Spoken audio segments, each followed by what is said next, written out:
Hey folks, as I was putting this video together I heard about my surrogate brother Golden Fox going through some car troubles. He made a GoFundMe explaining how he needs an engine repair and is about halfway to reaching his goal, though I think he could still use a little help. So if you have time, just click the link in the description and donate. And if you can't, then just spread awareness however you can. It would be very appreciated and I'm sure Goldie will be very grateful for your help. Thank you for listening and enjoyed the video.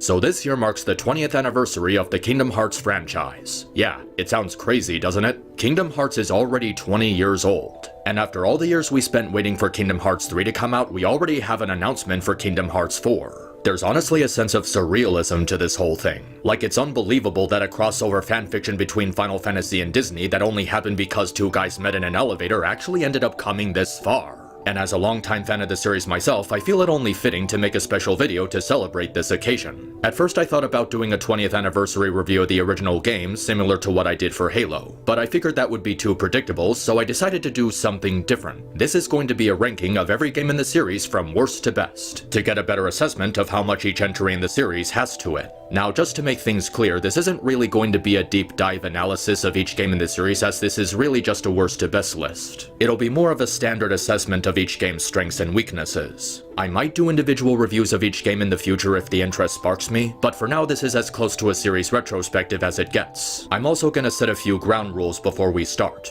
First, I will not be counting Union Cross as that's a mobile game. And as we all know, mobile games aren't really video games. I'm also going to disclude Birth by Sleep 2.0 as it's pretty much a tech demo for Kingdom Hearts 3 and not a full game. So I feel it would be unfair to really compare it to other entries on this list since it doesn't have a lot of content to discuss. So with that said, let's find out which Kingdom Hearts games reigned supreme and which ones fell flat. On to the count up. Melody time! Melody time!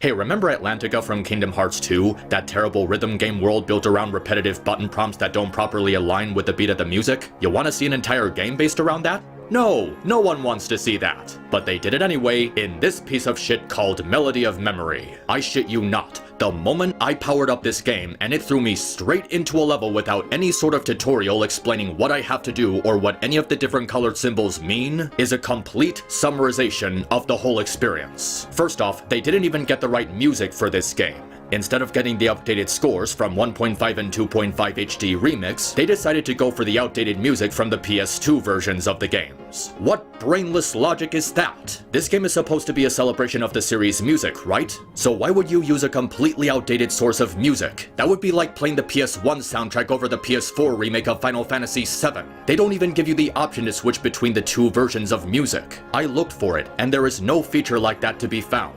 Maybe it wouldn't be so bad if the game was actually fun to play through. It is not. I mean, when you hear about Kingdom Hearts getting a rhythm game, you're pretty much going to get what you expect. All the gameplay amounts to is pressing different buttons to match the beat of the music. It gets very old and very annoying very quickly. Now imagine doing that for 10 hours straight. Doesn't sound very interesting, does it? It might have been one thing if this was from a series that was built around rhythm like Powerappa the Rapper or that Taiko Drum arcade game. What brainless twat at Square thought that this would be a good idea for a Kingdom Hearts game? I mean, that's incredible. A series defined by real-time RPG strategy and creative hack-and-slash combat reduced to a game of elite beat agents. It's like, boom, nothing in common.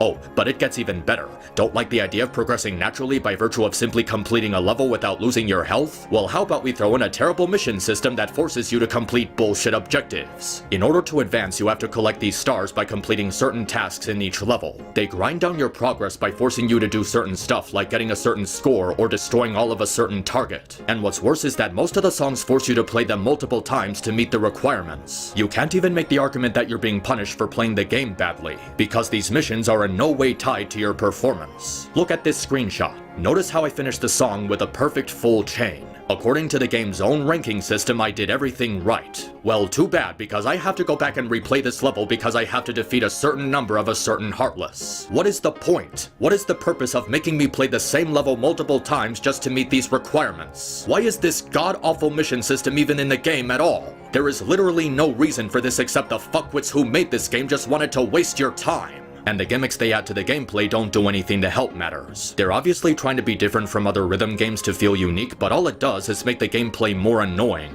Gathering the green music notes by gliding is annoying due to slippery controls and making the touch box for the notes too small. And by making it into a battle with enemies, it overcrowds the screen and abstracts your view, making button prompts confusing. There's all these flashing symbols with too many Heartless and nobodies on screen at one time and not giving you enough time to react to what's coming at you. They also do this annoying thing where everyone is running up a path and the camera angle is constantly shifting around and tilting, which can make it tedious to recognize when a certain enemy or button prompt is coming up. In other rhythm games, you simply had to look out for button prompts without some sort of moving camera to make it easier to see what you had to press and when you had to press it. This game is obviously trying to have a more cinematic approach with all these curves and angles, but it just makes the gameplay crooked. Not to mention, half the time it just feels broken. Several of the songs don't fit the gameplay due to their complex composition, and half the time it doesn't properly register button prompts and practically punishes you for playing the game right. There's also horrible difficulty spikes with songs that have a faster BPM, the pointless team selection that doesn't add anything to the gameplay, missing tracks like the 13th Reflection and the data battles from KH3, the insultingly small number of boss fights, missing worlds like the 100-Acre Wood and the Pirates of the Caribbean. For God's sake, they didn't even bother to include Symphony of Sorcery.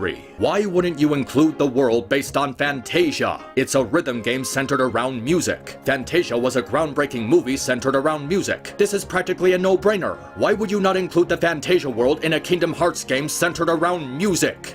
Stupid! You're so stupid! But what really makes this game so offensive is how much of an obvious ripoff it is. This was yet another cash cow made by Square to make money off of Kingdom Hearts fans by advertising an extremely small snippet of the story and bundling it into an inferior game. There's only 25 minutes of actual story content in this game and the rest of it is just shitty recaps. And the thing about those 25 minutes of story-related content, it's all entirely cutscenes. There's a single 2-minute boss fight with Xehanort and the rest of it is just more cock-teasing for the next numbered Kingdom Hearts game.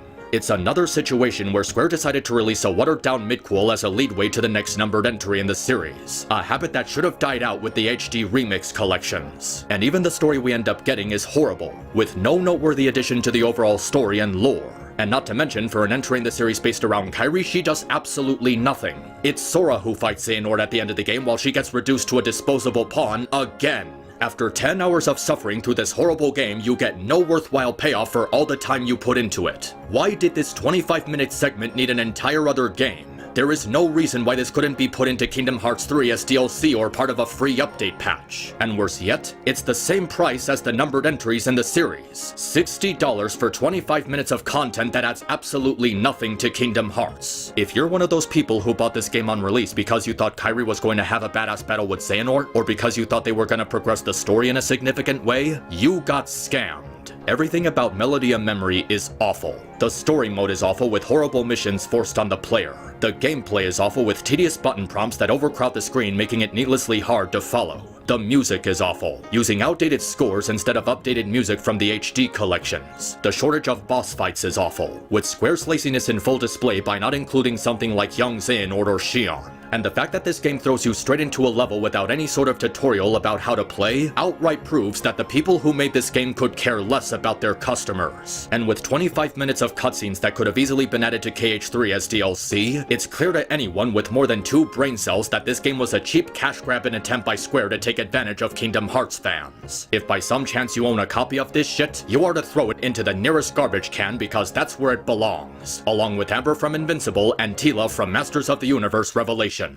The cards, the cards, the cards, To say the original Kingdom Hearts was a surprise hit would be underselling it. The amount of success it garnered was not only widespread but incredibly unexpected. So of course, Square did what any company would do when they have a big moneymaker on their hands: milk it. Obviously, there was Kingdom Hearts 2, but before that happened, there was another game coming out: Kingdom Hearts Chain of Memories, exclusive for the Game Boy Advance. With how popular KH had become, it did make sense for there to be a spin-off. There was just one little problem with that. It wasn't a spin-off. Chain of Memories was a direct sequel to the events of the first game, meaning you needed to play this new game in order to understand the plot of KH2. You know those jokes about how KH is the most expensive video game franchise of all time because of all the spin-offs they released on other consoles? You can blame Chain of Memories for starting that bullshit. You are now stuck having to buy another video game system in order to keep up with the series, which was obviously going to throw people off since the original KH was a PS2 exclusive. Not only was this a blatant attempt at turning the handheld entries into a cash grab while they worked on the main numbered entries, it also meant that these midquels were inevitably going to be inferior. The Game Boy Advance, Nintendo DS, and even 3DS were simply incapable of replicating the level of hardware the PS2 had, which would result in a lot of things that made the original game a beloved classic being downsized or removed entirely. And nowhere was that more obvious than with Chain of Memories. The level design is horrible, where the size and scope of each room was based purely on which map card you used. The appeal is that they're supposed to look different depending on the card, but they all amount to the exact same thing: just empty spaces with some Heartless walking around.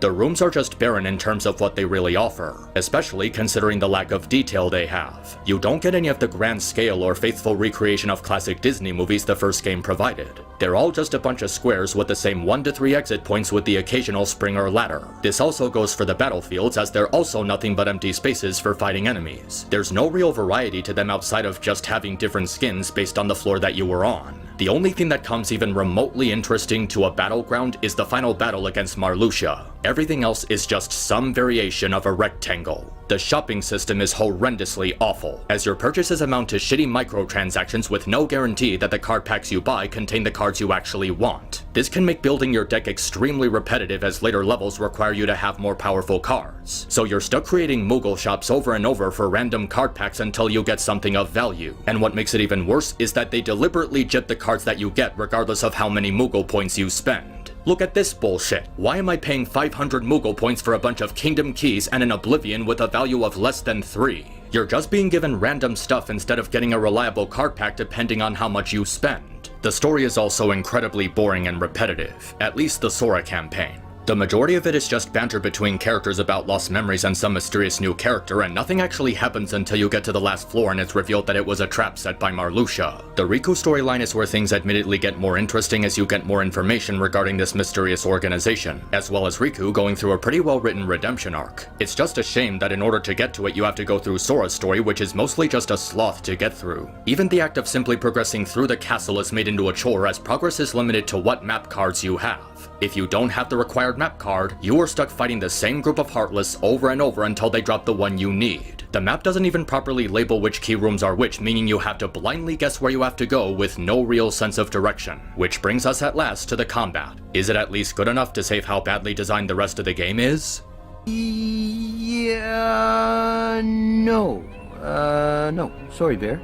Now obviously, since this game was made on the Game Boy Advance, it wasn't going to have all the details of the original game's combat. This left Square with the task of recreating the combat from the ground up, which they did by turning it into a card value based system. Now on paper this does seem like an interesting concept, as it's basically a game of war converted into Kingdom Hearts. You play a set of cards, your opponent plays a set of cards, whoever has the highest number lands their attack. You can use cards to attack with your Keyblade, cast magic spells, summon allies, or use items to replenish your deck. You can also perform powerful sly attacks by combining different types of cards with different values. Having the system set in real time also allowed for more flexibility, as you don't have to wait your turn to use a certain combo and technique. It sounds like a simple but robust system. Customizing your deck for certain battles and lining up your cards in order to perform certain unique attacks makes for a smart and challenging KH game.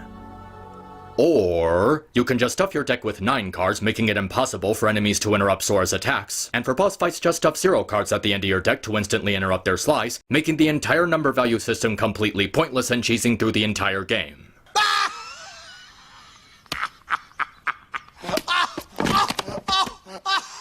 The card value system is painfully easy to exploit, almost to an insulting degree. Since 9 cards make it easy for you to just spam combos, and because 0 cards are the most powerful card if played second, there's nothing stopping you from just brainlessly button mashing your way through the whole thing.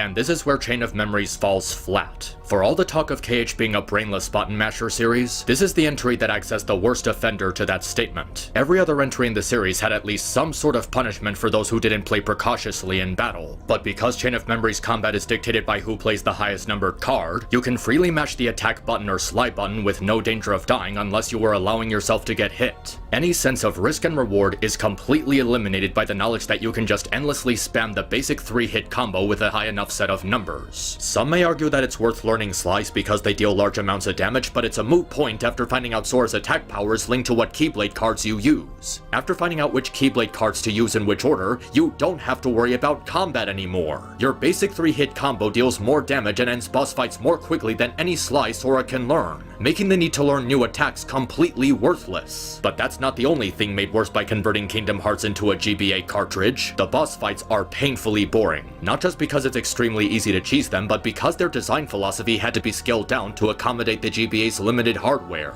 They have less attacks and mobility, making them sluggish and lacking the flair that their PS2 counterparts had. And there's no spectacle to these battles, as all the battlefields are just the same generic rectangle. The only difference between a few of these boss fights is that some of them have a platforming element, which only makes them more tedious and less fun to fight. Obtaining experience is also terribly butchered by turning it into a bunch of gems you have to run around and collect before they disappear after defeating an enemy. Instead of obtaining XP naturally, you are forced to stop fighting and aimlessly run around the battlefield to pick them up, leaving you open for enemy attacks while being distracted. What idiot at Square even thought this would be a good idea? Oh yeah, I love having to stop engaging in the combat every 10 seconds to run around and pick up jewelry. And for all the praise I give the Riku campaign for having a well-written storyline, his gameplay ends up being even worse than Sora's. Instead of being able to freely customize your deck, you had to play with a set deck that can't be changed. This might not be so bad if it wasn't for the fact that every time you enter a new floor, Riku was given a new set of cards. You were forced to memorize an entirely different deck every single time you started a new level. It slows everything to a grinding halt, and it just feels needlessly confusing. Even the party system was completely butchered by turning allies into cards that randomly appear in combat. They end up being unreliable, as most of the time they end up having very low numbers, making it really easy for enemies to break them. And you can end up picking them up by accident if you don't want to, making it difficult to shovel to the end of your deck, in case you need quick access to 0 cards and healing cards. They didn't even bother to animate more than 2 directional attack sprites for the GBA version, resulting in your attacks missing half the time since Sora and Riku are completely incapable of swinging their weapons in an angle. What else can I really say except Chain of Memories is a complete mess, and it easily stands as a top contender for one of the worst in the series. Everything that made the original Kingdom Hearts a beloved classic was completely stripped away in order to make this blatant cash grab even functional on an inferior system. The level design is hollow with no particularly interesting visuals. The Sora campaign is horribly paced with tons of repetitive dialogue, and the combat sacrifices all the groundbreaking mechanics and spectacle of its predecessor in service of a boring card value system you can just ignore, one that was extremely easy to exploit and required no actual skill to master. Even the PS2 version ends up being unimpressive, as it ends up being the exact same thing, just copying the design philosophy of the GBA version with hardly any worthwhile changes. Honestly, Chain of Memories was doomed from the start, as it was just a blatant example of Square treating KH like a cash cow for them to make money off of, not even bothering to properly inform people that it was a midquel. If you were one of those people who was following KH2 for its story, and you didn't know about Chain of Memories back in 2006, you were going to be left asking a lot of questions. I mean, more than usual. Have you finished those errands? Have you finished those errands? Have you finished those errands? After Kingdom Hearts 2, Organization 13 became a fan favorite for many fans of the series, so having an entire game centered around them made sense. It also had a lot of potential to be one of the most memorable entries in the series. Having an entire game where the story is centered around Roxas growing as a person while developing his bond with Axel, delving into how their friendship ended up withering over time and give us a leadway into the tragic conclusion of their story sounded like a very interesting and promising concept. Too bad that potential was completely wasted. Out of all the lesser entries in the series, Days was the one that I really wanted to like, but it just ended up falling flat in too many areas. So let's start delving into why. The story being the first and probably biggest drawback. Now, like I said before, this really isn't a bad idea for a Kingdom Hearts game, as it allows Roxas' character to be more fleshed out beyond just being some mysterious figure with a connection with Sora. Over the course of the story, he learns that there's more to life than just collecting hearts and learns how to appreciate the little things in it that make it worth living. You can see how through his interactions with Axel and Xion, he's becoming more human, which makes it all the more tragic knowing he inevitably has to lose that humanity to set up the events of KH2. It's meant to be a more character-focused narrative, with it being something of a coming-of-age story for Roxas while seeing the world of Kingdom Hearts from his point of view. There's just one problem. The game developers thought it would be more interesting to make the bulk of the cutscenes talking about retcon missions. As a result, the actual plot involving Roxas and his relationship with Axel and Xion is painfully slow. There's so much pointless padding between the stuff that's actually interesting that it feels like your interest is being held hostage. Oh sure, we'll get to the story content that you actually want to see, but first we need to have a bunch of boring banter between organization members. I guess the idea is that we're supposed to be learning more about them, but we never learn anything new or interesting about any of them. Every time the higher-ups make an appearance, they're just giving boring lectures to Roxas and treating him like dirt. That comedic exchange between Demyx and Vexen from Kingdom Hearts 3 had more character development than anything that happened to anyone in this game. Okay, so what about the actual story between Roxas, Axel, and Xion? Well, it ends up being both a hit and a miss. The friendship that builds between Roxas and Axel is genuine and well-paced, and it's actually really heartbreaking to see it end the way that it does. The stuff with Xion, however, always ended up feeling foamed in. It just feels like they were trying to come up with more motivation for Roxas when him feeling betrayed by Axel and him wanting to go in search of Sora to become his own person was enough. Roxas' story is about him looking for answers to his identity. Throwing in Xion sort of takes away from that dichotomy. It also doesn't help that Xion was created specifically for this game's plot. It ended up being erased from everyone's memory, making her existence completely pointless until they decided to arbitrarily bring her back in KH3. The story overall just feels stagnant and repetitive, as it feels like you're watching the exact same thing on loop for the entirety of the game. Roxas goes on a mission, has a quick quip with an organization member, goes to the clock tower to meet up with Axel and Xion to eat some ice cream. 10% of the time they might do something different, rinse and repeat until the final boss fight. And by the time you get to the final battle with Xion, you realize that 90% of the cutscenes we watched to get here weren't important to anything. It's just a dragged out waste of time. But at least the gameplay is good enough to make up for it, right? Wrong. Once again, we're in a situation where a PS2 style game had to be converted into a system with weaker hardware for the style they were going for, which results in this game being more or less a rehash of KH1, but with less variety and detail. First up is the panel system, and oh boy is it a terrible gimmick. You level up Roxas by equipping him with these panels you collect for completing missions, which is also used to equip items, magic, and abilities. It might have been one thing if it was more like the AP system, but instead they thought it would be a good idea to turn this system into a shitty game of Tetris. If you wanted to equip a new ability, you had to adjust the board based on not only how many spaces were available, but also the different shapes of the panels you equipped. It's extremely annoying that you have to do this almost every single time you complete a mission, constantly having to micromanage your panels every single time you wanted to switch weapons or give Roxas a new ability gets very irritating, and after 10 to 15 hours of it, it becomes frustrating. And what's even worse is that the panel spaces and level multipliers you needed were locked behind completing missions, including the bullshit challenge missions. So unless you're a diehard completionist, you are never going to reach your maximum potential. And then there's the mission system. Instead of progressing through the game by going through each world with a unique storyline at your own leisure, you were forced to constantly backtrack to the same location to perform shitty missions. Go here to kill some Heartless. Go here to inspect the background. Go here to collect symbols, then go back to wax some dark blobs, then go back to chase this stupid floating green thing.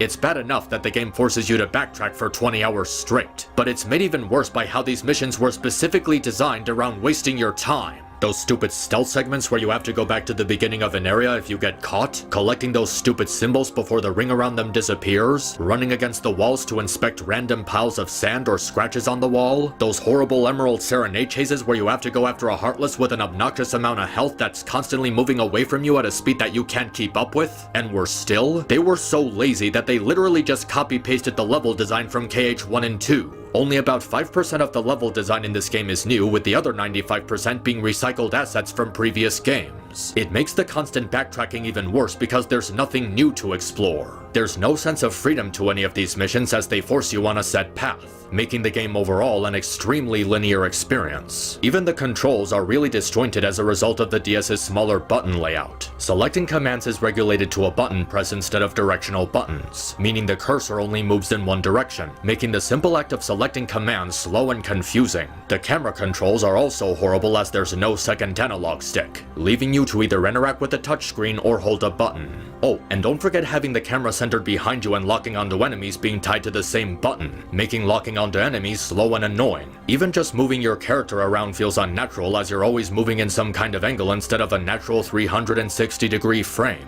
And finally, the combat is boring and repetitive. In KH1 and 2, you were able to freely modify Sora's combos with new abilities you obtained through leveling up or defeating certain bosses. Choosing which attacks he would use, customizing his moveset to your liking, and being able to perform powerful techniques you required as a reward for defeating powerful enemies was incredible. In Days, that is not the case. Your combos were limited to what weapon you gave Roxas before the start of a mission, and you were unable to switch weapons during missions. So for the entire level, you were stuck spamming the same 4-hit combo or whatever magic spells you could fit into your panel menu. The only worthwhile thing Days added to the combat system is the limit break. This was an ultimate attack you could perform when your health reached a certain threshold, and you couldn't activate it if you restored health past the yellow bar. So unlike KH1 and 2 that allowed you to freely spam your most powerful attacks, Days only allowed you to activate your limit break if you were in a critical state. It's a really clever risk and reward system that makes you actually consider whether or not you want to heal. Do you decide to play it safe and restore your health? Or do you put yourself at risk to deal lots of damage? It's a really cool idea, and it's a shame that future games didn't do anything to bring it back. But aside from that, Days is without question one of the weakest entries in the series. If I could describe it using only one word, it would be tedious. All it consists of is going to the exact same worlds to the exact same locations to complete the exact same missions, to get the exact same payoff of Roxas, Axel, and Xion going to the clock tower to eat ice cream and talk about how their day was, and just repeating that cycle over and over again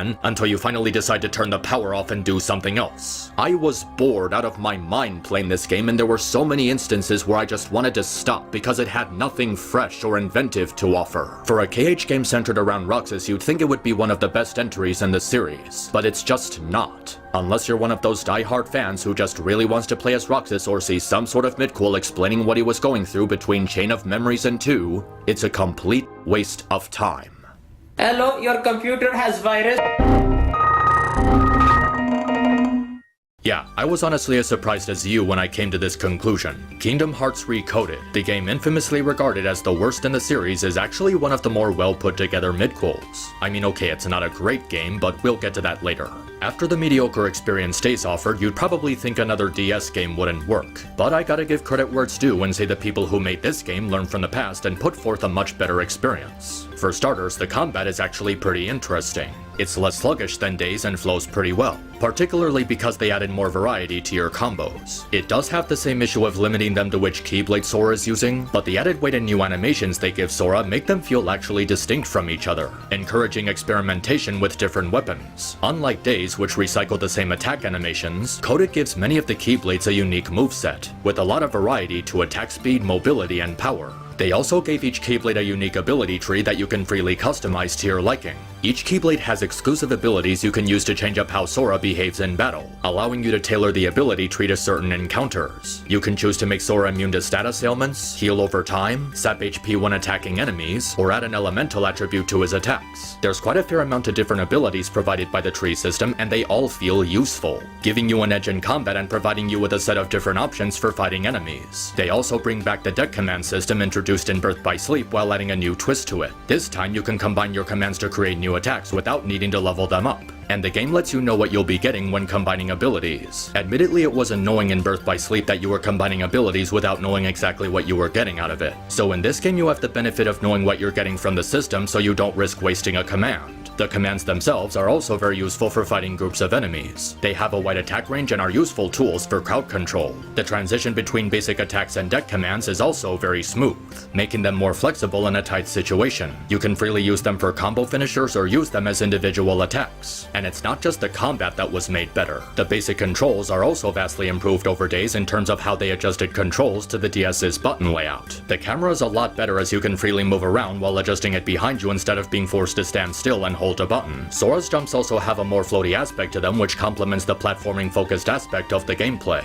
Even the platforming elements that were infamous in the original game feel like they were tweaked in the right direction. Controlling Sora during jumps and dictating where he lands feels more natural and less repetitive, with several of the new level designs made appropriate for timed jumps. Even the worlds are an improvement over Days. Each one has its own unique gimmick, so you get a new experience in each level. For example, Wonderland is built around a maze puzzle which you'd think would be repetitive, but they added some things to make it fun. There's an overview camera that gives you a better perspective of your surroundings, and unlike days where you're forced to go back to the beginning of an area if you get spotted, you're given the ability to outrun the soldiers. There's even an entire level based around classic Final Fantasy turn-based combat with engaging mechanics. Playing through Olympus was so much fun with the different ways you can mess around with the turn-based formula, teaming up with party members and using items to assist you in battle. There's also these bug worlds you have to go into to proceed into a world, and they're actually pretty fun to play through. Each one has a different structure, so there's a sense of variety to how you progress through them.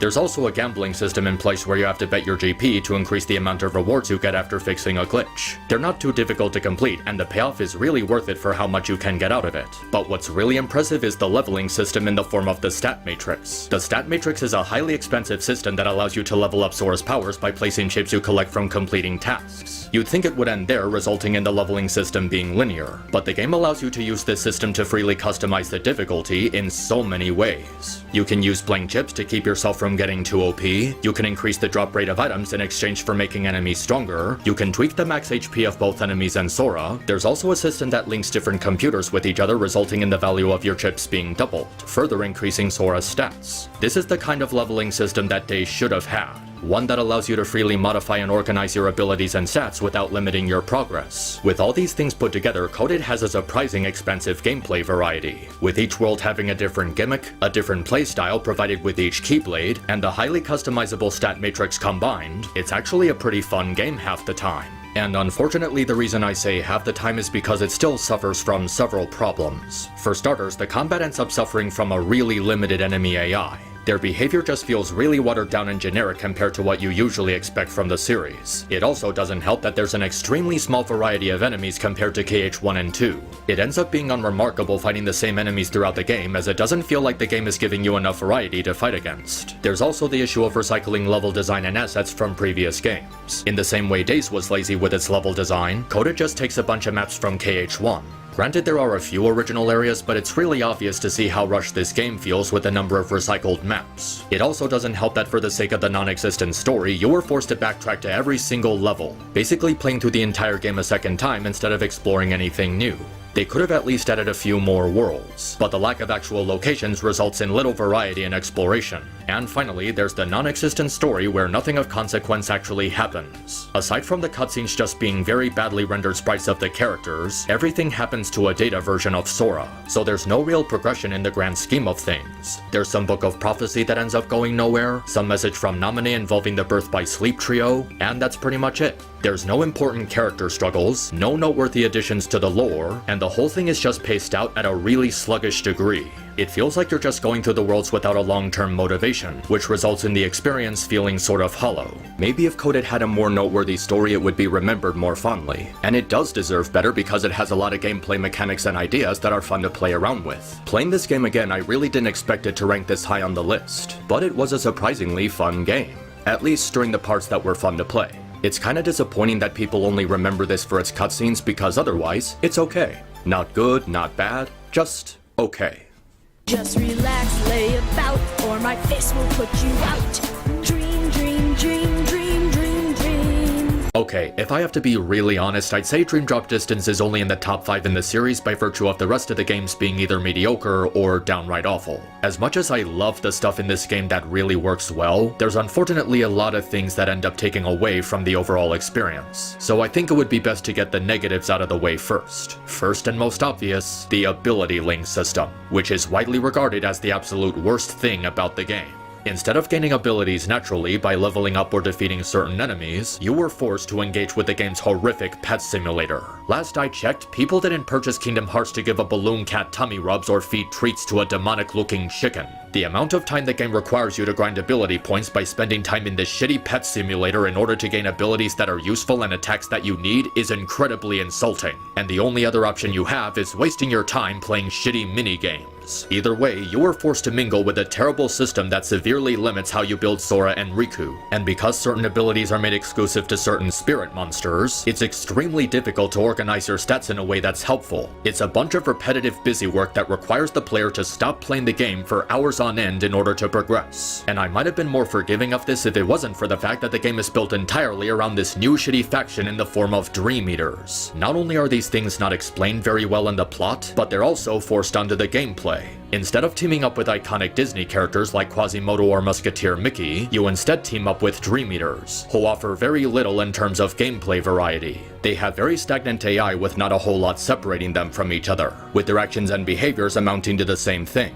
And it's not much better the other way around, as the enemy Dream Eaters offer very little in combat. Unlike the Heartless that offered a variety of unique and creative designs based on the world you were in, Dream Eaters amount to a small number of animals with a small handful of different skins. You're basically fighting a total of 25 enemy types throughout the game, but with slightly different looking attacks and color patterns. It makes the combat feel stale as there's not a lot to test your skills on. And that's not including the boss fights, which are all mediocre and forgettable. Oh, you thought you were gonna fight Frollo atop the Notre Dame Cathedral? Well, how about instead you fight this ugly looking bat thing?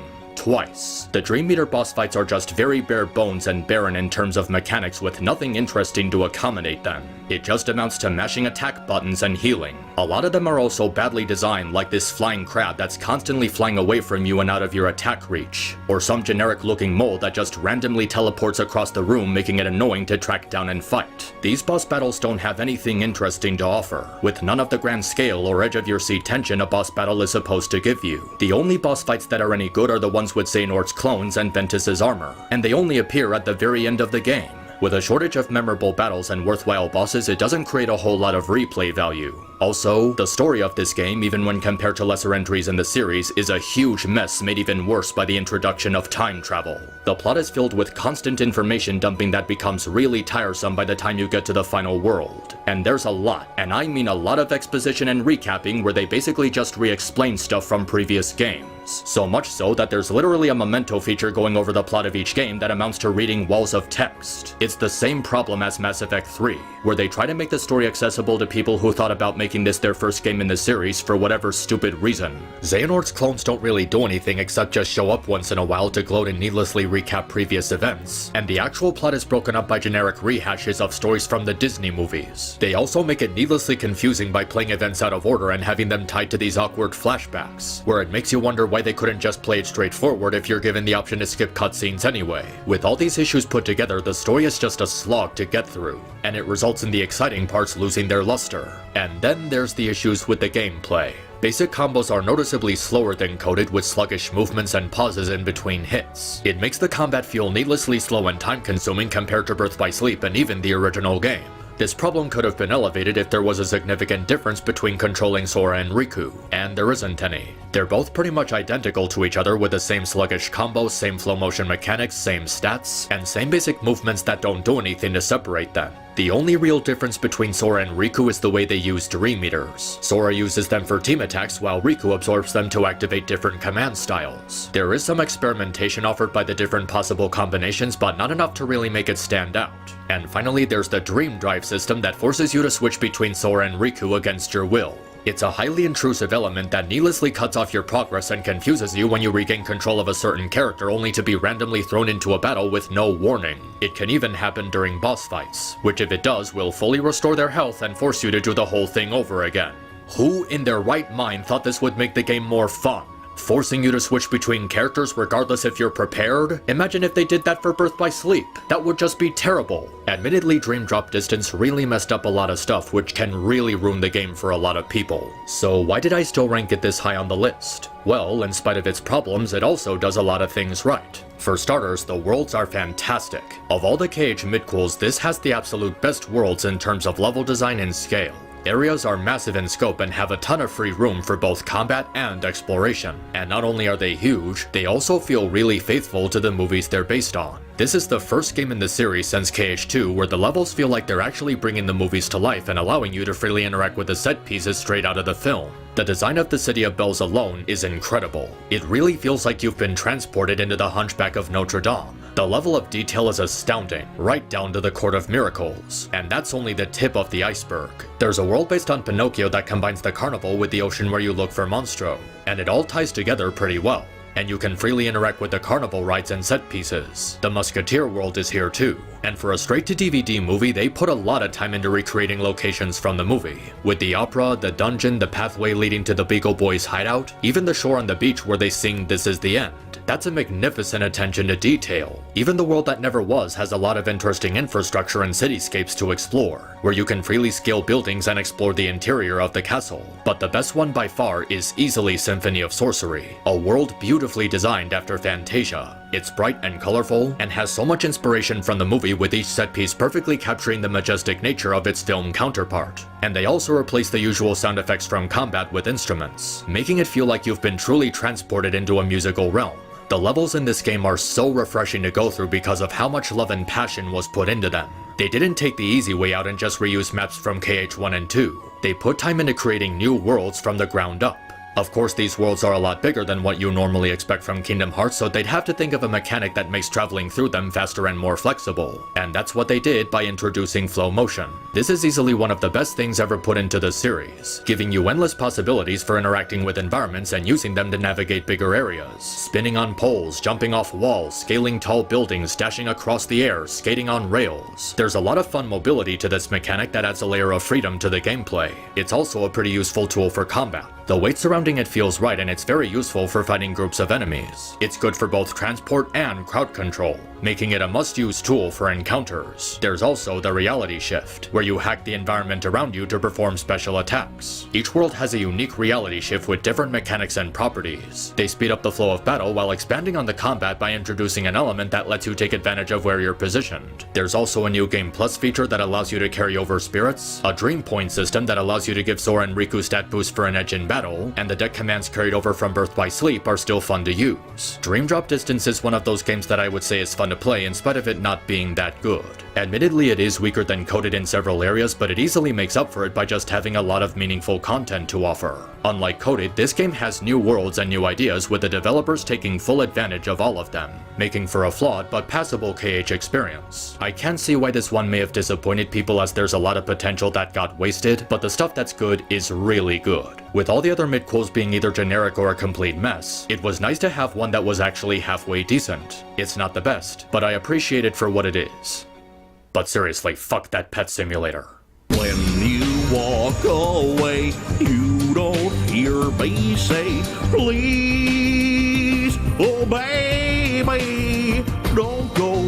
Well, it was only a matter of time before we came to the one that started it all. The original Kingdom Hearts was a worldwide phenomenon, a game changer that broke new ground in both RPG and hack-and-slash gameplay. I'd even go so far as to say it still holds up years later as one of the greatest titles released on the PS2, with how many elements of it still hold up. The combat, for starters, is really addicting and fluid. A lot of people tend to say the combat is slow and clunky with Sora's limited mobility, and granted it can feel that way during the start. But as you level up and obtain new abilities, Sora's capabilities in combat really start to evolve. Not only do his attacks become faster to the point you can chain high number combos, but he can deal an insane amount of damage with the right equipment and abilities. It really feels like Sora is becoming stronger over the course of the game, giving the player an authentic sense of progress during later segments. And it never gets to the point that Sora becomes too powerful. The growth of your stats is done at a steady pace, so there's always a sense of balance as you advance to the next level. And the combo modifiers you obtain for leveling up offer a lot of options for you to experiment with. But what really helps Kingdom Hearts stand out is its approach to the Final Fantasy formula it's based on. Instead of making it a turn-based game, combat takes place in a real-time environment.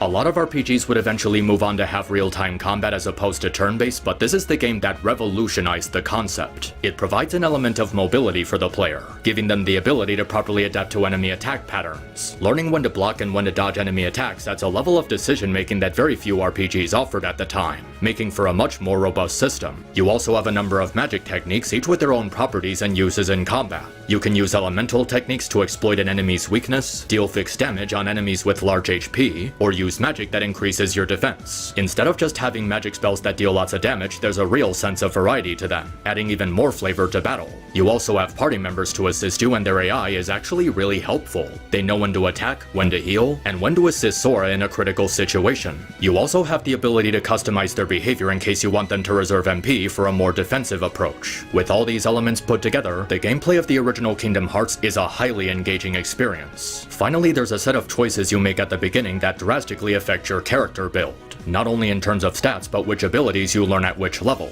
There's a total of 6 possible combinations, meaning you have 6 different ways to experience the game. It's a permanent decision that makes you carefully consider what to focus on and what to sacrifice. Do you exchange defense for attack, or do you exchange attack for magic? It's a really interesting addition that can create a new experience every time you play.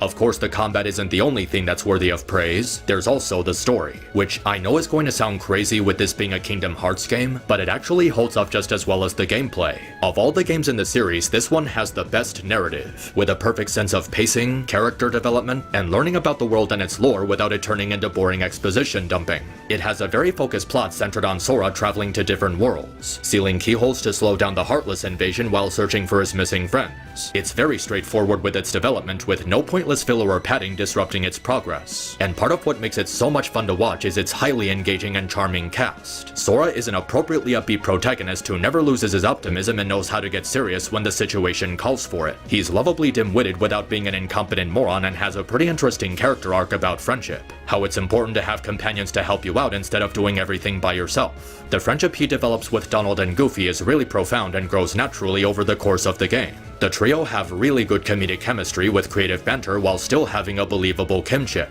They bicker, they argue, but they still genuinely support each other without it feeling forced. Riku and Kairi are well written too, with Riku having a very profound character struggle. He never does anything horrible or irredeemable, and his motivation to save Kairi while being an unsuspecting pawn to Maleficent are a really good setup for his redemption in the following games. And Kairi gets to have an important role in the story, taking initiative and being tied into the big twist without reducing her existence to a plot device. The blossoming romance between her and Sora is played out very steadily as they feel more like best friends than an actual romantic couple. And as we see more of them together, they have a very clear connection that goes beyond just obvious shipping fuel. They interact in a way kids their age would, poking fun at each other, cracking jokes, talking about their interests, and sharing personal moments of trust with each other. It shows how Kairi can be a very engaging character when she's allowed to be, and it's a real shame that future games didn't know what to do with her. The villains are also very well incorporated into the story. Instead of just making the Disney villains one-shot antagonists, they form a whole rogues gallery of famous villains. They all work together towards a common goal of using the Heartless to seize power while having unique interactions with both each other and the protagonists of their respective worlds. It adds a real sense of character to these villains instead of just copy-pasting their movie roles. The way the overall plot is set up is really tight and cohesive, making it feel like something that was properly planned out to make sense in spite of its ridiculous premise, rather than just making a generic point A to point B adventure where Sora, Donald, and Goofy go sightseeing in various Disney movies. There's a sense of purpose to where they go and why they're there.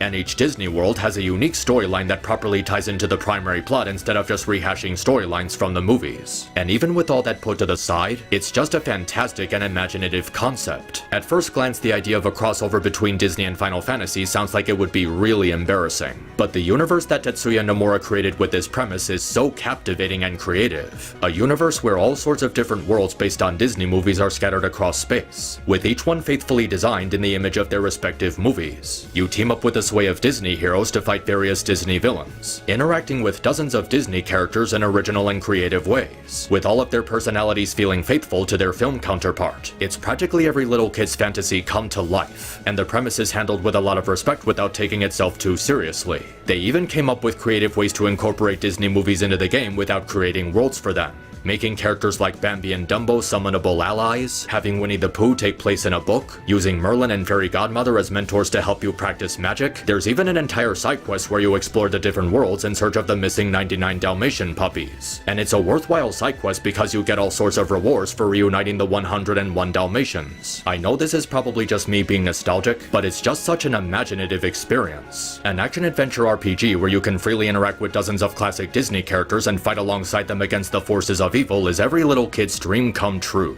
And the way the gameplay is designed makes it a really fun experience. So with all that said, you'd think this would be one of the greatest video games of all time, right? Well, no. For all the stuff that aged really well in this game, it still has several problems. Most infamously, the horrible platforming. There's a lot of badly designed and clunky areas based on time jumps and careful positioning that are not made with Sora's mobility in mind. It needlessly slows down the experience with a mechanic that isn't even the main appeal of the gameplay, and it's made even worse with worlds that are entirely based around platforming. Halloween Town, Monstro, Deep Jungle, it's a monotonous time waster that isn't fun. There's also a number of worlds that are really small in terms of scale, which results in you having little room for combat or having to constantly backtrack through the same areas over and over. The most infamous example being Deep Jungle, where the storyline requires you to backtrack to the treehouse and then back to the camp and repeat the cycle at least 3 to 4 times. The gummy ship mode is also really uneventful as it amounts to slowly moving from one world to another while dodging obstacles. The controls and mechanics to it are really linear with not a lot of interesting ideas to offer. Not to mention that there's a lot of horrible gimmicks that did not age well. The terrible Winnie the Pooh minigames, the terrible White Mushroom guessing game, the horrible item synthesis system, and a lot of very badly designed boss fights. Whether it's Jafar, Ursula, Oogie Boogie, the Phantom, the Trick Master, the Ice Titan, there's a huge list of bosses in this game that did not age well as they don't properly accommodate the flexibility of the combat. And for all the pros the combat has, there's also a number of things holding it back. There's a lot of instances where you encounter flying enemies that are constantly flying out of Sora's attack range. He has no way of attacking them because they're too far up. It's annoying because you're forced to wait for the enemy to get closer while being punished for the limited mobility the game sets for you. The counterattack is also really laggy, with an awkward pause that leaves you vulnerable if you end up missing, making it an unreliable tool in certain points. The guard ability is also really unreliable as the invincibility frames it offers are extremely split second and too slow to activate. It's made very apparent in boss battles that rely on your use of it like the Ice Titan, which really help to expose how slow and laggy it is. There's also the issue of swimming and flying controls from Atlantica and Neverland. They take away Sora's ability to act defensively or use certain combo modifiers and special attacks. It deliberately removes options from combat and makes the gameplay fall into really linear territory where you just mindlessly mash the attack button instead of thinking. There's more detail to these problems that would require its own video, so I really can't do it here. But even with these problems, the original Kingdom Hearts is a great game that combines inventive combat with a fun story. Even after 20 years, it's still impressive how much of it holds up with the amount of content it offers while making it engaging. Its well-crafted swordplay, expansive RPG elements, imaginative world, and simple but immersive story with well-developed characters make for a fantastic nostalgia trip. It's widely regarded as a beloved childhood classic for a reason, and a standout example for how sometimes a really stupid idea can go a long way. We're going way back to before the beginning. By all accounts, I really shouldn't be ranking Birth by Sleep this high on the list, specifically because it meets a number of red flags that come with the idea of a Kingdom Hearts game being on a handheld, forcing you to buy another console to keep up with the story, trying to milk more money out of Kingdom Hearts fans with yet another spin-off midquel, limited hardware incapable of replicating the PS2. Yet in spite of this, it's a surprisingly faithful follow-up to the simple formula introduced in KH1 while introducing a slew of new ideas that are actually really fun to experiment with, even having a number of improvements over KH1. This game is actually a prequel, taking place 10 years before the events of the original to clear up some confusing elements from the first 2 games. Who was Xehanort before he split himself? What was his goal? Why does Roxas look like a completely different person and nothing like Sora? How were Riku and Sora chosen to wield the Keyblade? It's the usual kind of stuff you expect from a prequel where they try to tie in these completely new characters into the story of the original to make them seem like important figures. Oh golly, Kairi was able to go inside Sora because Aqua cast a spell on her. I never would have guessed, as if I really needed to know. But in all seriousness, Birth by Sleep's strengths come from very unexpected places, specifically its approach to the combat. With the PSP's limited hardware, it's more telegraphed after KH1, which might feel off for people coming fresh off KH2. But this isn't really a bad thing as it gives the gameplay a familiar feel to it. The weight feels about right with character mobility feeling familiar to KH1. But there's a lot more to it than that. This game is most noteworthy for introducing the deck command system, which is meant to be a way for the RPG elements to be translated into smaller hardware. It's a cooldown system that replaces the MP bar, with each technique having a wait period before you can use it again, with the length of the cooldown depending on the power of the attack. What makes this system accessible is that it ensures you always have control over which ones you have and the order you use them. You can also melt commands together to create new, more powerful ones. This adds a huge level of experimentation to the game as there's dozens upon dozens of different commands to discover and choose from, with limitless possibilities to how you can customize your deck. You can strategically pick which ones you want to use and which techniques you want to prioritize. Focus on physical attacks or magic spells. It does take some time to get used to, but when you get the hang of it, it's a really rewarding experience. difference. Melding two basic attacks for a more advanced one with a % chance of getting lucky and scoring an even more powerful ultimate one makes the command melding system into something you want to do instead of it feeling forced. It's also interesting how obtaining support abilities is tied into this system. Obtaining things like Second Chance, Leaf Bracer, and Once More are tied into this system, which you can do by adding a crystal to your commands. Fortunately, the item drops are far more frequent than in KH1 and 2, so you don't have to worry about spending hours on end trying to farm these crystals. Some people might say this is a problem as it makes obtaining abilities out of your control, since it would be more reliable to obtain them from leveling up. But in actuality, this method for obtaining abilities can be really beneficial, especially if you're playing on higher difficulties. By using this method, you can obtain every available support ability before even the halfway point of the game. I still remember a playthrough where I got all the abilities I wanted before even getting to the Radiant Garden section. This also means the number of abilities you equipped isn't tied to how much AP you have. You can freely have as many as you want and even turn them off if you want to challenge yourself. The flow between standard combos and deck commands is also pretty consistent. It's similar to Coded, where you can freely use them as individual attacks or combo finishers. There are some commands that have a bit of a lag to them, making them unreliable, but thankfully they're in the minority. But what truly sells the combat is how distinct and diverse they made each of the 3 playable characters, making them completely different from each other in multiple ways. Each one specializes in a certain attribute with their own benefits and weaknesses for you to work around, which gives you the feeling of playing the game in different ways. It's a huge step up from Dream Drop Distance, where playing as different characters actually feels different. They all have their own individual weight, attack speed, flexibility, and defensive maneuvers. They also have exclusive deck commands and unique command styles, which are activated by filling the meter using different moves. Command styles are also an incredible addition to the game, as it rewards the player for experimenting with different attacks. Each one offers different movesets and finishers with different methods of attacking and dealing damage. There's even some really interesting attention to detail with some of the abilities and movesets each character is given. Several of Terra's abilities take direct inspiration from his boss battle in KH2, and Ventus actually feels like you're in control of a prototype version of Roxas. He has the reversal ability, the Faith technique, and can even imitate his light volley attack when using Aqua's D-Link. Speaking of D-Links, this is another new mechanic added exclusively for this game.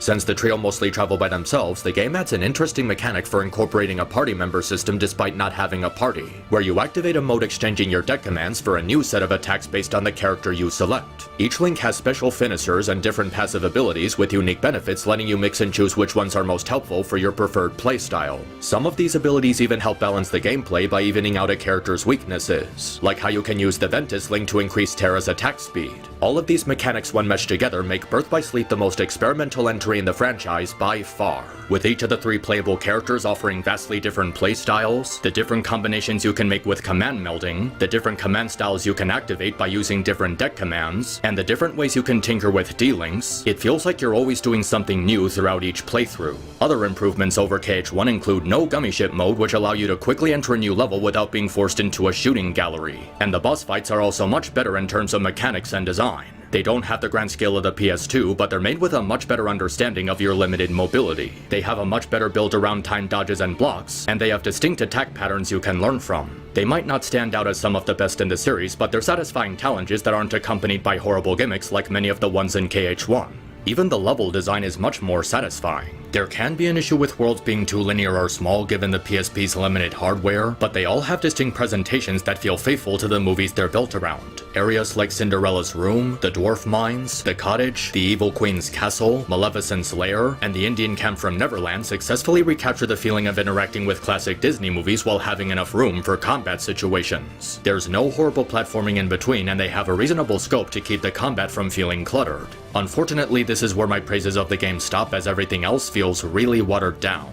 The main problem again is the story, and this is pretty much where things started to get needlessly complicated. Aside from the obvious continuity errors, it ends up taking away from the feats of Sora and Riku by stating how they weren't really special. Riku didn't gain access to a Keyblade because he had a strong heart, only because Terra stowed the ability upon him. And instead of Sora being naturally chosen, he only got to use a Keyblade by virtue of Ventus being inside him. Granted, this can be used to explain things like how Sora seemed to have extreme knowledge of fighting with a Keyblade despite having no training, but it still cheapens the experience and makes Sora and Riku less significant. Another problem with the story is how the drama between Aqua, Ventus, and Terra doesn't feel as rewarding as it was with the Destiny Island trio. Not because they don't have good personalities or believable character struggles, but rather because we don't see enough of their chemistry. The original game took its time to carefully craft an idea for how Sora, Riku, and Kairi had a strong bond. Every time we see these three together, they're only shown to argue, get into fights, and have doubts with each other. The only time they're not doing these things is during the prologue segment, which you're given the ability to outright skip.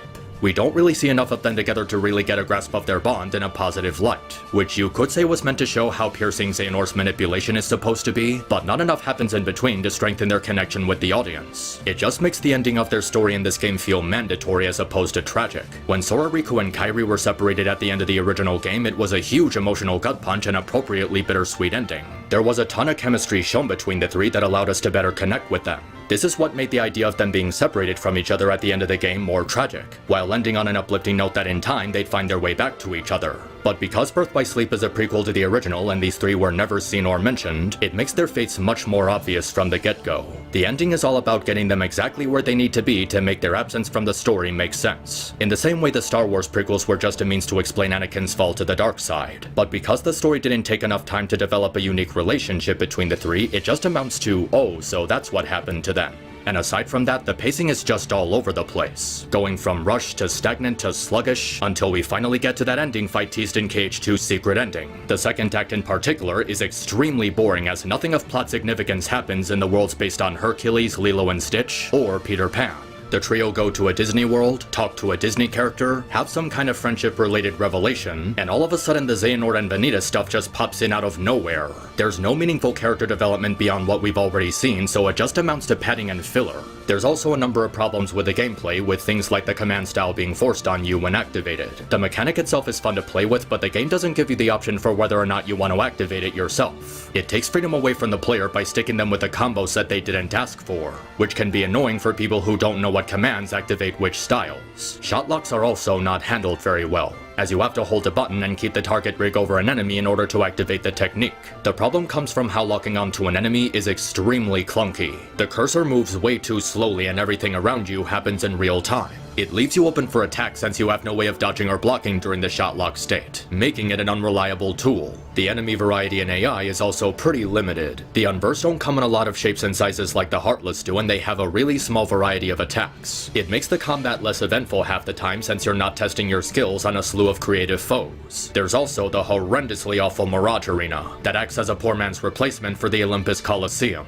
You fight enemies with extremely jacked up attack and defense power, making the fights drag out for a tedious amount of time. It would be one thing if this was optional, but several stat bonuses and the ultimate shot lock for each character are locked behind completing these challenges, so they're basically forced on you to reach a character's maximum potential. You'd think that would be bad enough, but there's also the fact that in order to even unlock these arena challenges, you have to complete horrible medal missions that require you to play horrible minigames and participate in tedious grinding. I outright skipped this part of the game when doing the Ventus and Aqua campaign since Terra was the only character with access to warp, and because of just how time-consuming and repetitive it is. Once was way more than enough. Also, for all my praise of the experimentation offered by the command melding, there's one major drawback for how melding works. When you get a command, you don't simply have the ability to meld it right away. You first have to level them up using command points you collect from battle. The problem is that this takes an extremely long time considering the amount of commands you need to meld to obtain stuff. There are ways around this like the command board and Stitch's D-Link, but it still feels like a draining experience to spend time farming CP when the game could just give you commands without having to level them up with endless grinding. And, with no exaggeration, this game has the absolute worst super bosses in the entire series. Now, I am aware that people on YouTube have come up with methods for cheesing these fights, but playing them straight is a damn near impossible task. They don't properly stagger when attacked, they break out of your combos at inconsistent intervals, they have jacked up defense making the act of damaging them a tedious task, they have bullshit health restoration, and their attack power is unfairly busted, taking away all of your health with a single hitter combo regardless of what difficulty you're playing on. The super bosses in previous games acted as an extra challenge for those who wanted more after completing the main story, the ultimate test of your skill and reaction time. They were interesting challenges because they pushed you to utilize everything you learned through the course of the game to its maximum potential. These super bosses are not a test of your skill, they're a test of your patience. Since the only way to beat them without the fight being needlessly dragged out is to spam certain deck commands or exploits, they amount to meaningless button mashing. It makes any sort of post-game a complete waste since there's no worthwhile reward for leveling up your characters. So Birth by Sleep ultimately falters in several places that keeps it from being the top tier game it could have been. It has a lot of good ideas and several meaningful improvements over KH1, but several ideas are also not fully realized. And the constant grinding you have to do to level up your commands is a huge chore that isn't fun. But still, it's a pretty well-made game that offers a lot in spite of its small size. There's a real satisfaction in playing through the game with 3 completely different characters, experimenting with all these command styles, trying out new skills and techniques, melding different commands to get more powerful attacks, and exploring through worlds that aren't tied to any bad platforming. There are some instances where it feels unbalanced due to changes they made, but the amount of content the game offers and dozens of different ways you can experience the combat make it a worthwhile experience. It might not be the best, but it's still a pretty good game. This might be a good spot to find some— Shut up! Alright, let's rip the bandage off. There's a lot of people who like to have a bug up their ass over Osaka Team believing they ruined the franchise for not making the combat for their games the same way Tokyo Team did for KH2. With this combined with the very long 13-year wait it took for this game to finally release, Kingdom Hearts 3 was inevitably going to be a really divisive entry in the series. I have a feeling that no matter what they did with this one, a lot of people weren't going to be happy because, well, 13 years is a really long time to wait for a game to come out. And in that long stretch of time, people are going to develop expectations that may be too demanding. And I'm not saying this to White Knight Kingdom Hearts 3 from criticism. Don't get me wrong, there's a lot wrong with this game. Like, a lot wrong with it. But there's also a lot of good that came out of this one while having meaningful improvements over previous entries. For starters, the combat is excellent. Yeah, I know the combo modifiers from launch were really sluggish, a problem that has since been fixed with the free update patch. But looking past that, there's so much you can do with this one that the options and experimentation possibilities rival that of Birth by Sleep. The most notable being form changes, which act as a successor to command styles. This allows you to enter a transformation state for streaking combos successfully, with each Keyblade having a unique form. Each one offers a unique approach to combat which changes to Sora's mobility, attack power, speed, and reach. Some specialize in ranged attacks, others focus on wide combos in exchange for speed, and there's also forms that offer a huge boost in offense in exchange for guard, adding a sense of risk and reward. Each form change has a unique functionality with different movesets allowing you to practice with different tactics. And with the newly added ability to switch between 3 different Keyblades on the go, you can always assure you have the best set of tools for each encounter. Form changes act as a really good replacement for the dry forms in KH2 as they allow you to freely switch between different playstyles to your liking. And unlike the command styles from Birth by Sleep, you get to choose when these forms activate, giving you control over your preferred playstyle. Keyblades can also be upgraded throughout the game using the Forge system, so they can remain reliable during later sections. It removes a problem from KH1 and 2 where Keyblades end up becoming inferior once you obtain a Keyblade with higher stats or more beneficial abilities. With each one offering unique fighting styles and tactics, it never feels like they wear out their usefulness. Every weapon has a purpose in combat, allowing your arsenal to feel more balanced. They also implement a really interesting update to magic spells with amazing interactive effects. You can set enemies on fire and they damage over time. Blizzard creates a trail of ice for you to skate on to close on enemies, and Arrow works as a replacement for Magnet, drawing groups of enemies inward and allowing you to jump off the wind using flow motion to deliver a devastating attack from above. It makes magic a lot more intuitive as each spell has different properties that can give you an advantage. They also combine with form changes to offer different behaviors and movesets. For example, by combining the fire spell with form changes like the hammer and claws, you can bring back the spinning fire ability introduced in KH2 and use it to exploit boss battles like the good old days. Magic in this game is so much fun to play around with because it offers different ways you can interact with enemies while still remaining a useful tool in dealing damage. They also added updates to the shock lock system, making it a huge improvement over Birth by Sleep. Time slows down, making it easier for you to lock on enemies without leaving you open for attacks for too long. And it also grants the ability to use Air Step. Air Step is an amazing tool for both navigation and combat, as using it allows you to quickly close in on enemies and travel far distances. And by combining Air Step with flow motion, you can unleash wide area attacks knocking back groups of enemies, making it a great tool for crowd control. Speaking of crowd control, one problem people have with the game is that increased number of enemies in the battlefield makes combat repetitive due to getting attacked from too many directions at once. However, the game offers a lot of useful crowd control tactics for the player to keep fights from being overwhelming. There's the form changes, magic spells, flow motion, air stepping, shot locks, the new combo modifiers from the update patch, all of which you can use to keep groups of enemies in check. As a matter of fact, crowds of enemies in this game is actually a good thing as they perfectly complement Sora's increased arsenal. It keeps fights from being too one-sided as you still have to carefully consider which enemies to prioritize in combat, with abilities that knock groups of enemies away so you can focus on a single target. Even boss fights offer fun, satisfying challenges with identifiable attack patterns you can learn from and adapt to. Most of them aren't as iconic as the ones from 1 and 2, but mechanically they're engaging battles where you can practice different tactics. And if you still need a boost in combat, the game adds a cooking mechanic by implementing ratatouille in the game. You can travel through different worlds searching for different foods you can make into meals with the help of Little Chef. Each meal gives you a certain boost in stats, and by consuming a full course meal, you'll be granted a number of different bonus abilities. From increased XP gain to abilities like Berserk Charge, there's a fair list of beneficial abilities you can obtain from cooking. And if there's a certain meal or bonus ability you like, you can save it as a favorite for instant access provided you have the right food. And it also gives the player motivation to do exploration as certain foods can only be found in certain worlds. Speaking of exploration, they also included a hidden Mickey hunt in the form of lucky emblems. This is a really fun side quest as you get to freely travel across worlds in search of hidden Mickeys you can capture on your camera. Finding them gives you exclusive items, and unlike the puzzle pieces from KH2, they're not locked behind growth abilities, so you can freely find all of them on your very first visit to each world. Even the act of finding them is a fun experience as the hiding places are really creative and take full advantage of a world's atmosphere.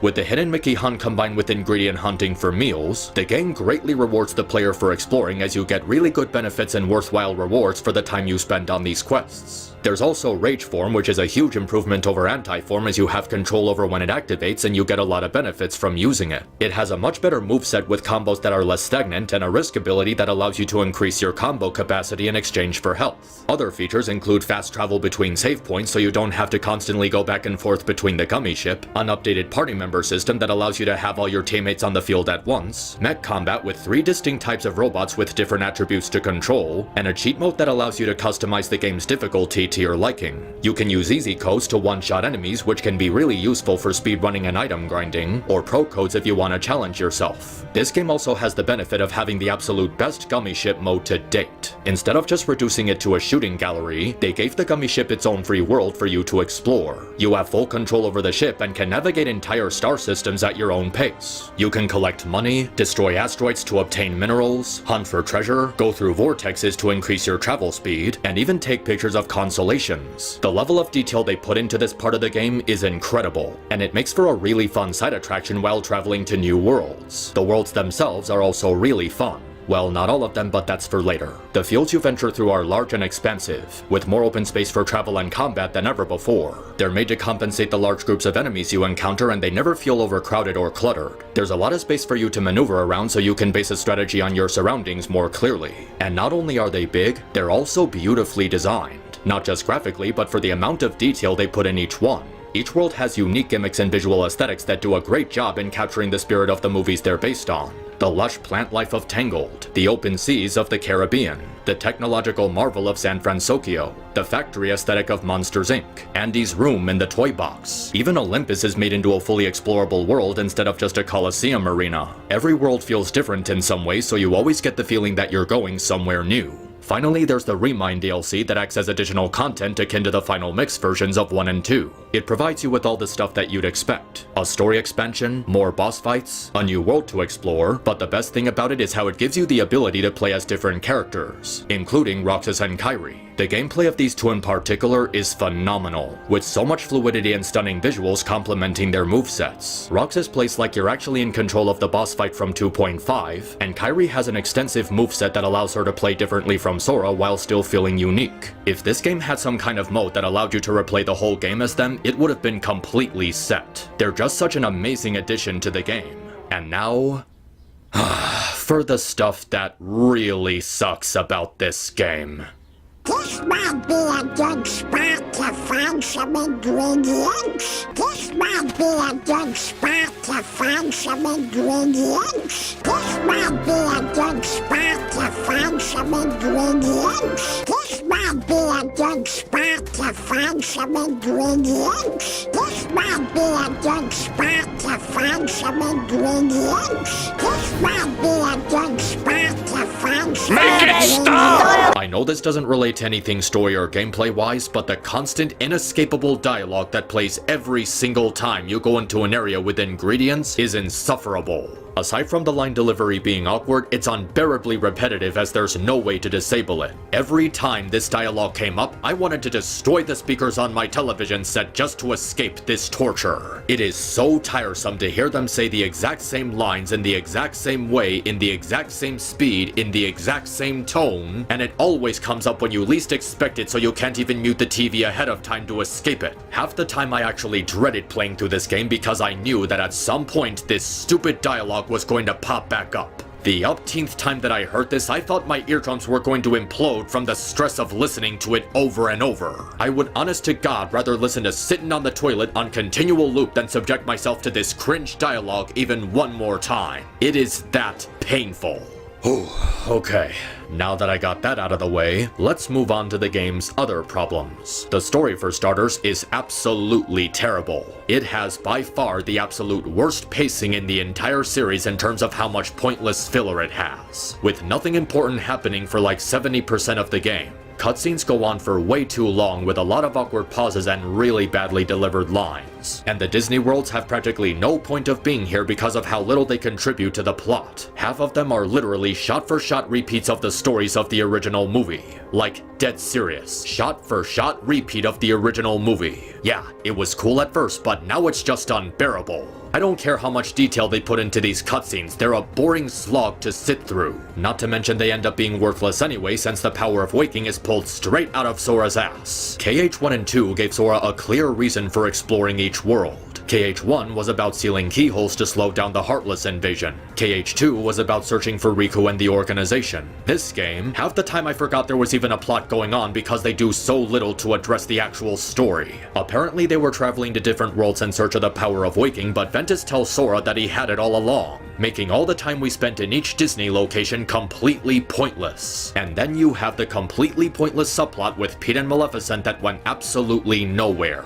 Every scene with them appearing on screen is a boring waste of time as it amounts to more padding and teasing for the next game. And that's another problem. Instead of focusing on wrapping up its own story, KH3 is far more concerned with setting up the next one. There's far too much KH4 teasing in this game when it's supposed to be about defeating Xehanort. Like, seriously, what was the point of having these two appear every single hour if they have no influence on the main plot? You could easily cut them out and it would change nothing. And after completing the last Disney World, everything happens at fast forward. The Keyblade War, the return of missing characters, that bullshit with Kairi being turned into a plot device for the 20th time. They didn't even let Roxas and Ventus have a proper exchange. The most anticipated character interaction in the last 9 years, and there's no payoff for it. And because of how horribly the story is paced, the emotional moments don't properly stick like they're supposed to. Stuff like Axel and Saïx talking on the clock tower, Terra reuniting with Ventus and Aqua, Riku's replica finding peace after finishing his promise to Naminé. We can't fully appreciate the emotional impact of these scenes because there was no proper build-up to any of it. I actually found myself skipping the cutscenes half the time because they were so uneventful and needlessly dragged out. And that's a horrible way for people to look at this story because it's supposed to be the payoff for all the time we invested in the Xehanort saga. And aside from the story, there's a long list of gameplay features that are just terrible. The most infamous one being attraction flows. These things are such an annoyance as they constantly disrupt the flow of gameplay. Using them feels cheap as they take away from the challenge by easily one-shotting enemies, and several of them don't even have good mechanics. They're just terrible to control. Also, where did this stupid ability even come from? They just give Sora the ability to summon Disney rights flat out of nowhere and they never explain this power. It's completely bizarre. I am so glad Critical Mode gives you the option to turn this off outright because they are just a pointless addition to the gameplay, outside of being incredibly annoying. Links are also pretty bad too, as they just seem to have the same behavior as attraction flows. Summons in previous games were fun because they added to the combat while not turning it into a cheap gimmick. They felt like actual party members you fought alongside with and they had interesting methods for interacting with Sora. Links in this game don't have anything separating them from each other as they all amount to the same functionality. Summon a Disney character, deal lots of damage, that's it. It makes Links a pointless addition because choosing between different summons doesn't make a difference. You get the same result no matter which one you're using, and it just feels like they watered down the way Sora interacts with them, making them into generic super moves that just feel like an exploit for people who didn't bother to learn how to play the game right. Team attacks are also a downgrade as they turn the conditions for using them into a stupid RNG thing.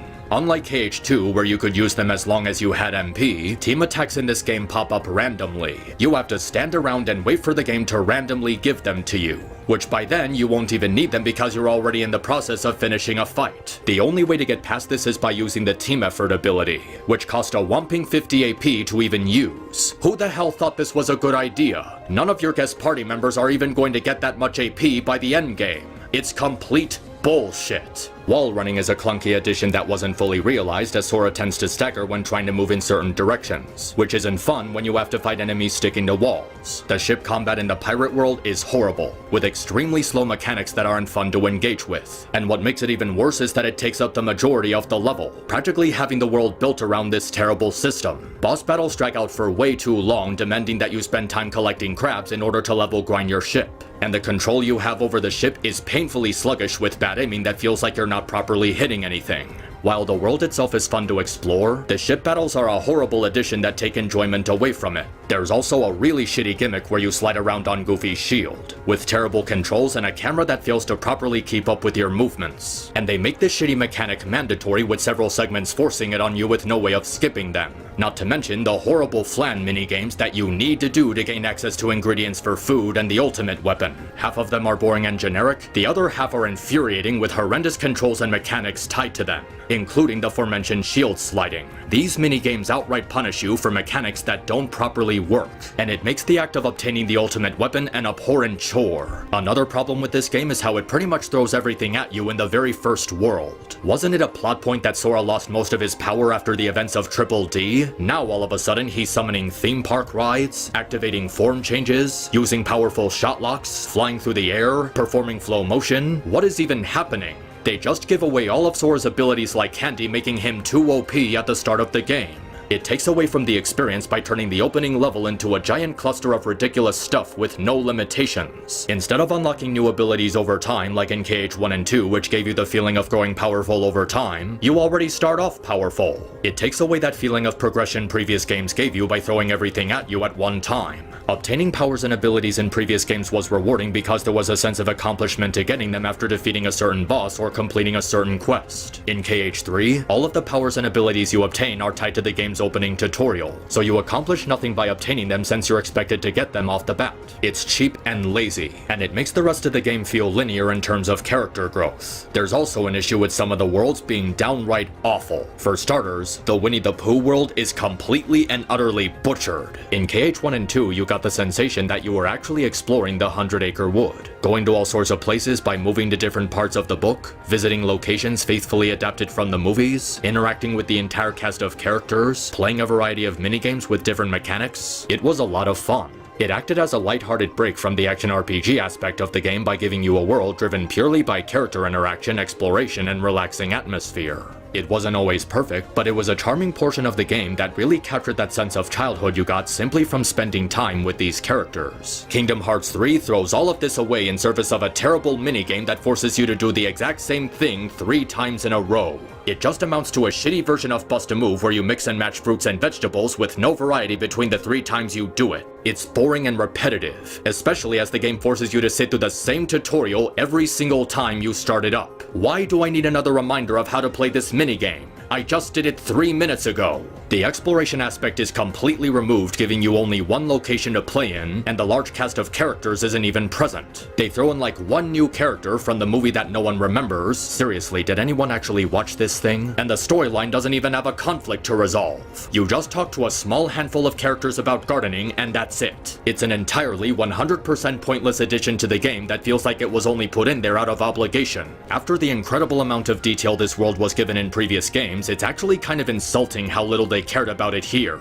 Arendelle is another downright horrible level, with so much repetitive backtracking mixed with terrible minigames and padding. Seriously, who came up with that stupid Olaf search quest? What was the point? What was the purpose of this part of the game? It doesn't further the story, it's not entertaining, and the dialogue that plays on loop while looking for him just reminds me of... That sounds like Olaf. And it's actually worse than the 100-Acre Wood because as where that level was optional, this one is not. You are forced to play through this torture every single time you start a new playthrough. I cannot begin to describe the dread I feel starting a new game knowing I would eventually have to come back here. It's the worst aspects of Deep Jungle multiplied by 10-fold with no interesting visuals or atmosphere to accompany it. It's just snow and ice for a solid 2 hours. Lastly, there's this final world segment that's just really obnoxious. It starts with this really forced low point moment in the story where Sora and friends are suddenly rendered powerless despite that they just defeated an entire army of heartless nobodies and unversed. Then you have to go through this confusing afterlife segment where you have to collect 300 Soras. It's a boring time waster with horrible platforming to boot.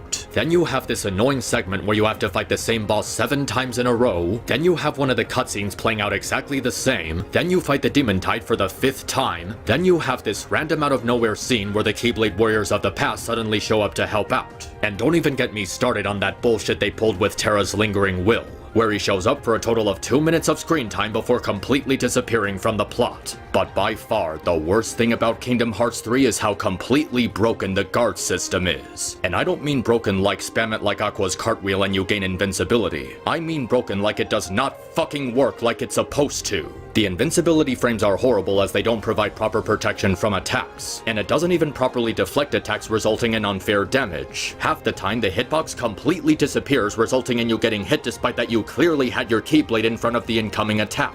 The guard system is something that's supposed to help you out in a game based on reaction time and strategy. It's what made boss battles in KH2 engaging because there was a pattern to when you had to act defensively. It helped to make combat more interesting as there was a tool you could use to protect yourself from damage and reward you with a counterattack for good timing. But because of how unresponsive the guard system is in KH3, it takes all of this away. In a game that relies on your ability to react to certain things, it's a completely unreliable tool. This is made even worse in boss fights like the Data Battles and Yozora fight where a single combo will either stunlock you for high damage or kill you outright. It's a load of bullshit that nearly ruins the entire experience. Even KH1 had a more reliable guard system. At least it had a more consistent hitbox. The fact that they never took the time to fix this problem with any sort of update patch makes it so frustrating considering how easy it would be to just fix this. It's a total mess that greatly interferes with the way you engage with the game. So with all that said, I honestly feel really conflicted with this game. I rank it as the second best entry in the series, but given all the problems I went over, it doesn't really feel like it. The badly paced story, the underwhelming payoff for years of plot development, the terrible minigames, the obnoxious padding, the waste of hardware that was 100-Acre Wood and Arendelle, the shitty gimmicks like shield sliding and pirate ship combat, the boring links and attraction flows, the unreliable RNG for team attacks, the horrible platforming in the final world, the way the game gives you access to all your stuff before the end of the first level, the god-awful guard system. It's a huge mess of problems that can't be overlooked. And the reason for that confliction is that in spite of all these problems, it's still not a bad game.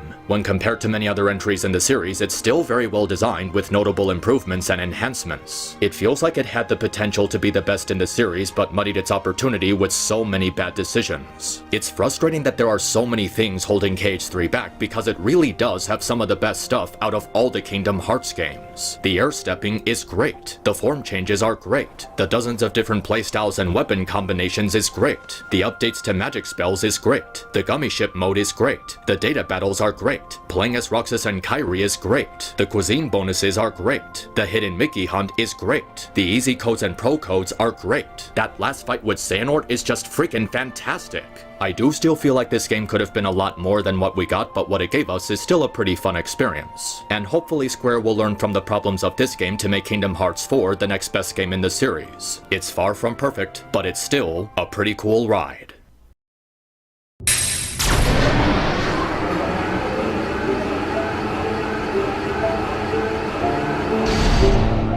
Sora.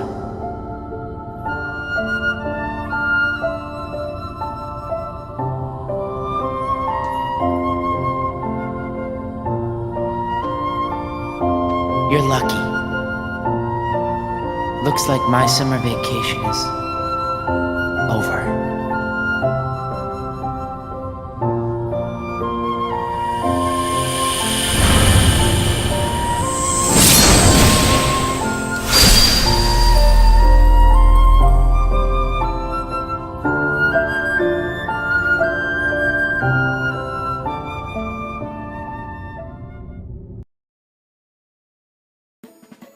Yeah, I know, really predictable choice for the #1 spot. But throughout all the time I spent with this franchise, no entry in the series has yet to recapture the magic and wonder that this game did. Kingdom Hearts 2 is everything that you could possibly want from a sequel to KH1 and so much more. It takes all the elements people loved about the original and expands upon them tenfold.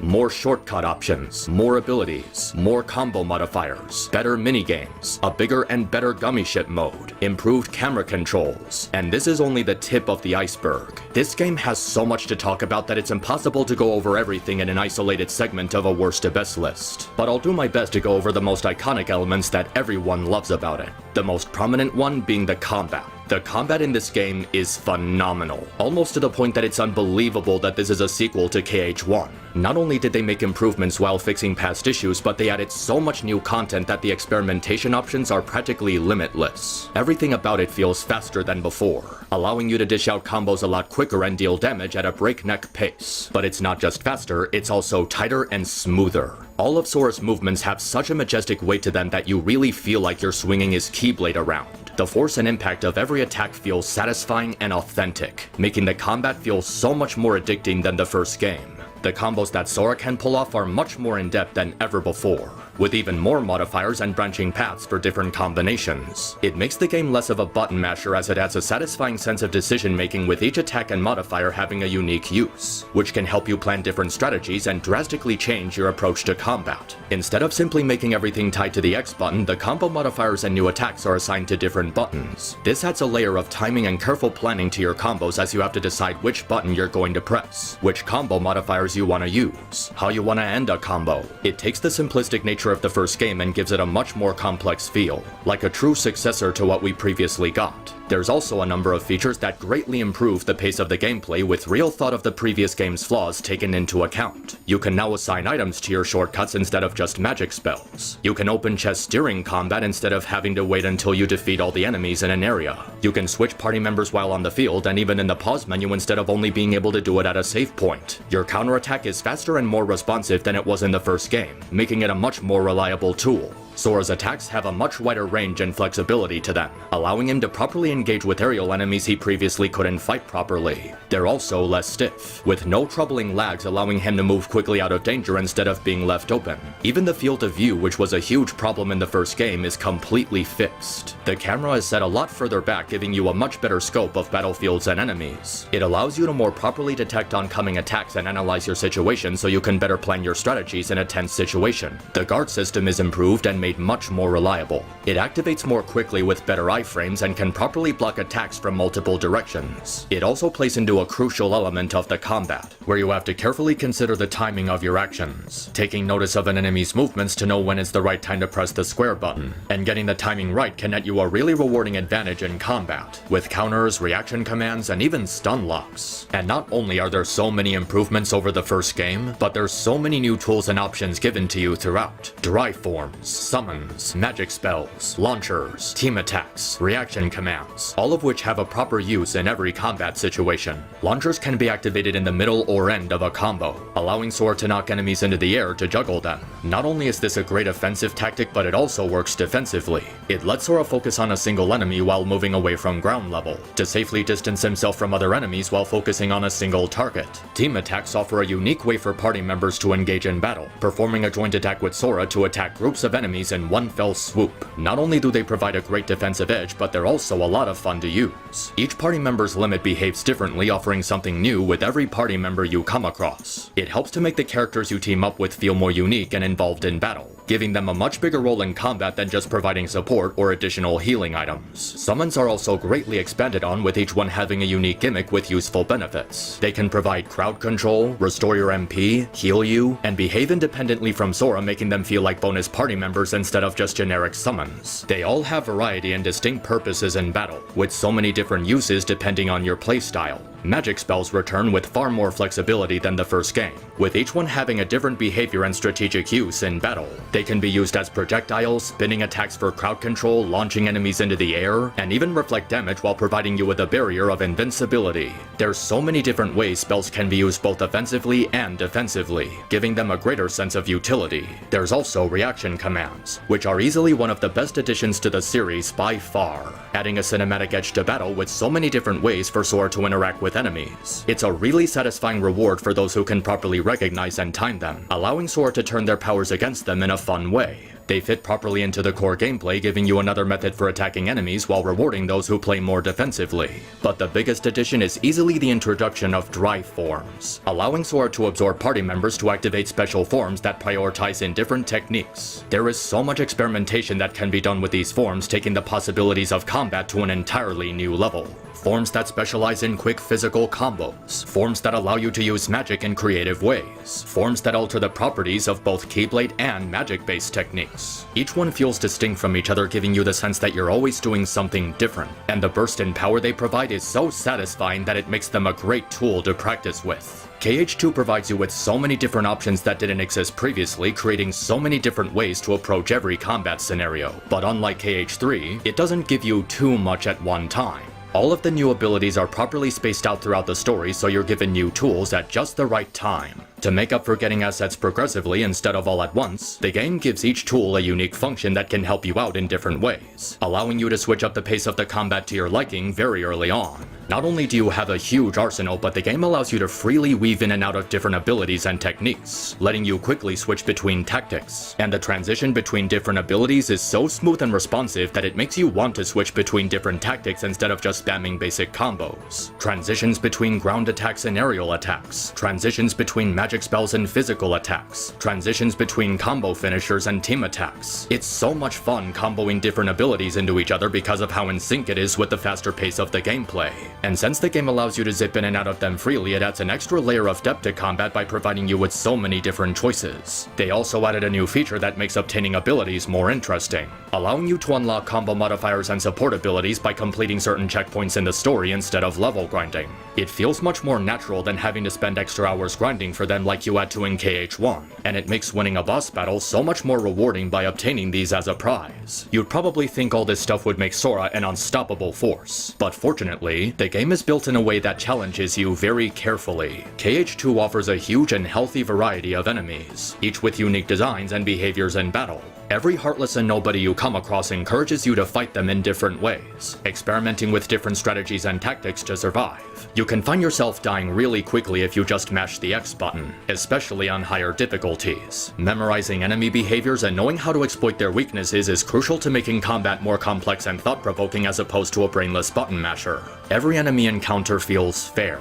with the right number of enemies and enemy types to challenge your skill level. The combat is designed in a way that requires you to carefully consider how you're going to fight, which techniques to use, which enemies to prioritize, when it's the right time to strike, and even which abilities you equip for each encounter. Instead of just blindly equipping every ability available for Sora to use, you have to really think about your ability layout for certain fights. Some abilities can end up being a detriment by slowing down your combos or leaving you open, so you have to know what each ability does, how it operates, and which ones to leave out to make a certain fight easier. The game's difficulty feels properly balanced around Sora's new capabilities and increased mobility, making for a methodical system where you have to practice different strategies to make the most out of Sora's new moveset and arsenal. It's a combat system that's fun to learn because there's so much to explore, and because the mechanics behind it are built around utilizing and planning different strategies, it makes it more accessible for different people. It feels different with all of its improvements and additions while still making it feel familiar to the roots of the first game, making it a proper successor to the previous system. They even added a number of new gimmicks that worked out pretty well.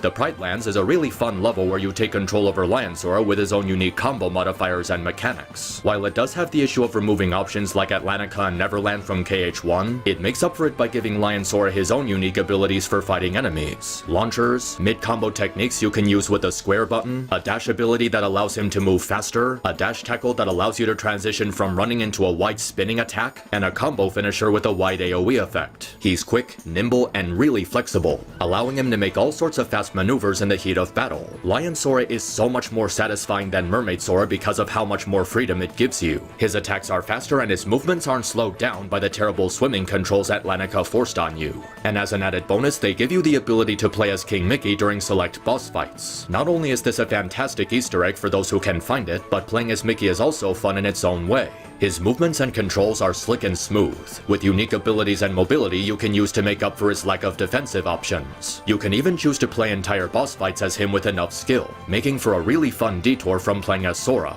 There is so much flavor put into KH2's combat that this alone would make it the best in the series. With expanded movesets, new magic spells, and a more in-depth approach to battle, Kingdom Hearts 2's combat is truly a sight to behold.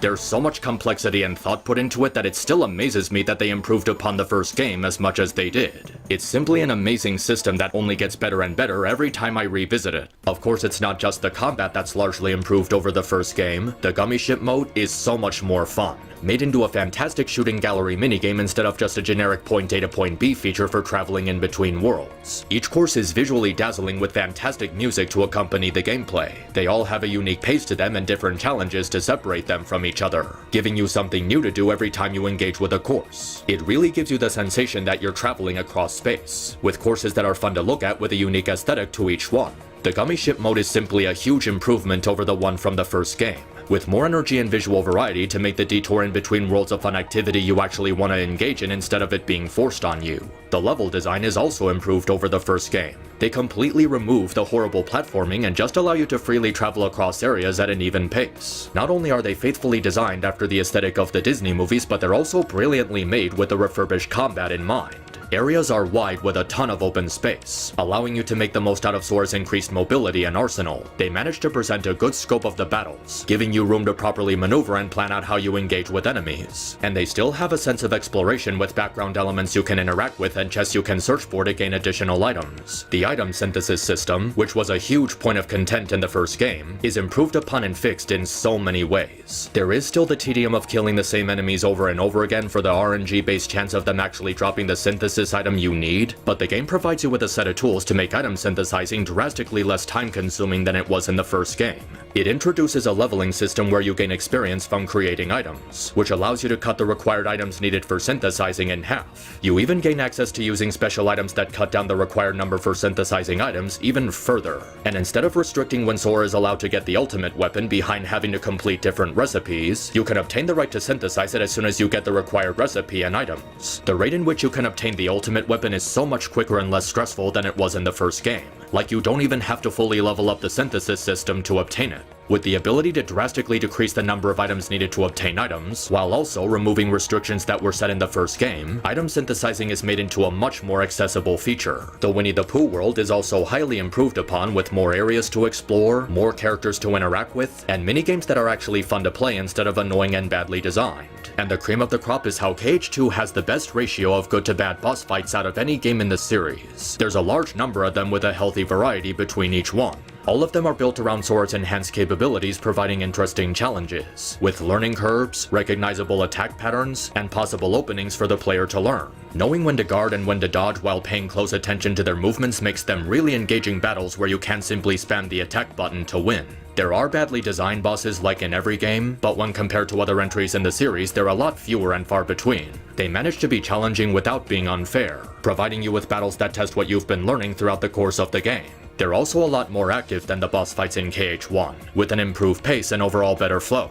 And nowhere is this more apparent than the single best boss fight in the entire series, the battle with Roxas after Axel's death. This battle acts as the crown jewel of what people love about KH2's refurbished combat, with a fight that acts as a strong spotlight both story-wise and mechanically. You see Roxas desperately trying to claim his independence from Sora while lashing out at him for indirectly ruining his life, doing everything he can to break free from the fate forced on him. His patterns are rebellious and fitting his determination and newfound rage. He attacks with a lot of aggression, but also in a way that lets you read his movements. Out of all the boss fights in the game, this one has the most emotional weight to it while also providing the best sense of balance. It's a proper one-on-one fight between Sora and his other half, with Roxas coming to terms with his relationship with Sora and accepting him as a part of who he is. And it serves as a satisfying sample of Kingdom Hearts 2's final strength, its story. Now, a lot of people have criticized KH2's story for losing sight of the focus and consistent nature of the first game.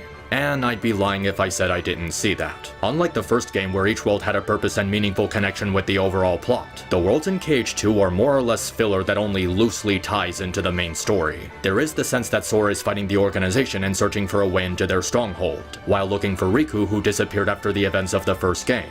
But for the most part, nothing that happens in any of the Disney worlds has any significant role in forwarding the main plot. The stuff regarding the fight against the organization or the search for Riku isn't made into the vocal point of the storylines, nor is it specifically what they're about. Some of them amount to generic retellings of the stories of the original movies, and even the ones with more original storylines don't really do much to contribute to the main story or growth of the characters. The only Disney world that does anything to forward the plot is Beast Castle, and that's only because it's the only world where you fight and kill an organization member. The rest are sort of just there as a means to capitalize on the Disney aspect of the franchise. It makes the padding and development of the main story feel slow and padded out. Not as bad as KH3, but still noticeably fillerish. So why does the story of KH2 act as one of its strengths in spite of these problems? Well, simply because it stays faithful to the roots of the story set up in the first game. The portrayal of its large cast of characters is faithful to how they were before, and it expands on the main cast in a lot of good ways. Sora, for example, is still as pure and likable as in the first game with some new additions to his development. He's still a fun-loving kid going on adventures across different worlds, maintaining a reasonable level-headed attitude while getting into mischief. The game actually expands upon his character in the sense of how he built his strength by forming bonds with different people, learning about how teamwork and friendship can make a person stronger. He forms new bonds with new characters while expanding on the ones he made in the first game. It's a great mix of both old and new relationships as they help forward Sora's growth as a person. Goofy is given more personality as the smart one of the trio, even giving him some of the most insightful dialogue in the game. It really feels like they put more time into giving him more characteristics than just being a clumsy oaf, making him one of the most well-written characters in the game. It even expands on Riku's character, a person trying to redeem themselves for their past mistakes while helping their friends from the shadows. A person who walked away from those he hurt to right his wrongs, seeking forgiveness and struggling to accept himself. He tries to convince himself he's okay when in reality he's still hurting. But in spite of that hurt, he still pushes himself forward to help Sora on his mission. It leads up to a fantastic culmination and conclusion for his redemption arc, putting aside his past rivalry with Sora and working alongside him to correct his mistake. Even Final Fantasy characters are given a better presence than in the first game, with new characters while expanding on returning ones. It's impressive how this game manages to have a huge cast of characters without feeling overcrowded. There's also updated presentation in the cutscenes, with more lively body language and facial expressions. It makes them more fun to watch as there's a much better range of emotion. What ultimately makes KH2's story fun in spite of its drawbacks is how it just feels like a much grander story than the first game. The stakes feel properly elevated with new villains and more worlds to explore. Characters have similar goals, but with some new additions to prevent them from being rehashes of what we saw before. The game doesn't just simply build upon the first one's popularity. It acts as a proper continuation of Sora's story. You feel like you're engaging in the next chapter of a larger tale, with character development continued over from the first. And even though there are Disney worlds with plots based on the movie, Sora has a direct influence on how those stories play out. It makes worlds like Land of Dragons and the Pride Lands fun to play through because there's an added spin on how the plot plays out, unlike KH3 where Sora just stood in the background doing nothing. But I think the one thing everyone loves about this game is how brilliantly it handles Roxas. People tend to criticize the first 3 hours for being a needlessly dragged out tutorial, but what makes it work so well is how it entices us to Roxas as a character. It shows him just trying to live a normal life he believes to be real alongside his friends. We see him just going by his day-to-day activities while trying to be happy in spite of the weird stuff going on around him. And as he begins to unravel the facade that was placed on him, his story begins to take a really tragic turn. He just wants to go back to living a normal life, and now he's being told by all these people that his existence was an accident and he needs to sacrifice himself for someone he barely knows. And seeing him ultimately come to terms with his fate and accepting his loss at the end is a real gut punch. Not only does this serve as a good mini-story that ties into the main plot, but it demonstrates why Roxas is an important character. It demonstrates the legitimate struggles that a nobody like Roxas has to suffer through, seeking a life that gives them purpose in spite of their presence being a looming empty shell. Wanting to feel something that gives them that sense of humanity that they lost. And with the knowledge of the friendship he built and lost with Axel during the events of Days, it makes the prologue even more bittersweet. It's a prologue that shows how Roxas is not a nobody. He's an independent person with emotions and feelings. A tragic figure forced to play a sacrificial role. He fights and struggles so desperately to cling to his right to exist, his identity, and his independence. But in the end, he comes to understand that he belongs with Sora and willingly joins with him. It creates a perfect juxtaposition in tone stone that closes off the prologue and starts the real journey, where Roxas reaches a bittersweet end while Sora has an uplifting new start. He finally accepts Sora and his duality with him, laying down his arms and allowing Sora to be his vessel. He accepts Sora as his purpose and his home. Roxas' story is a real emotional ride when you put it in perspective, noticing all the things that make it more bittersweet and meaningful as the tale of a person who just wanted to be. But he couldn't because his fate was tied to another person, a fate he didn't ask for but nonetheless accepted. And it's writing like this that makes Kingdom Hearts 2's story so beloved years later. In spite of the convoluted stupidity going on everywhere else, it treats its characters with the utmost respect with a profound understanding of why people grew to love them so much. Their struggles are believable, their journey is satisfying to see unfold, and the lessons they learn about friendship and bonds feels genuine. And it all leads up to what is easily the best ending in a Kingdom Hearts game. Sora and Riku putting aside their differences, watching them become brothers while having that heart-to-heart on the shore, sitting there quietly with the sound of the waves soothing the audience, and the silence is broken by Kairi's message to Sora, and after reading it, the door to light appears and guides the two back to Destiny Islands. And after all our heroes have been through, after all the hardships and struggles, they finally completed their mission. Donald and Goofy found King Mickey, Sora found his friends, and Sora along with Riku and Kairi are finally home where they belong. And Roxas and Naminé have finally become whole people like they always wanted. I know it's a really cheesy thing to say, but this really feels like it could have been the end of the series. Out of all the endings in the series, this one is the most satisfying and fulfilling as it ends on a conclusive note while wrapping up all the loose ends that matter to the main characters. It's an ending that fills you with so much happiness, because everything about it feels completely deserved. Kingdom Hearts 2 is easily the apex of the series, expanding on the first game in every aspect you would expect a sequel to do so. Its massive amount of content really pushes the limit of what the PS2 software was capable of, and it never loses sight of what made people become fans of the series with the original game. Playing through Kingdom Hearts 2 is simply a magical experience, offering so much innovation that isn't available in any other entry in the series. It's a fantastic experience from beginning to end, and is without question the absolute best Kingdom Hearts game.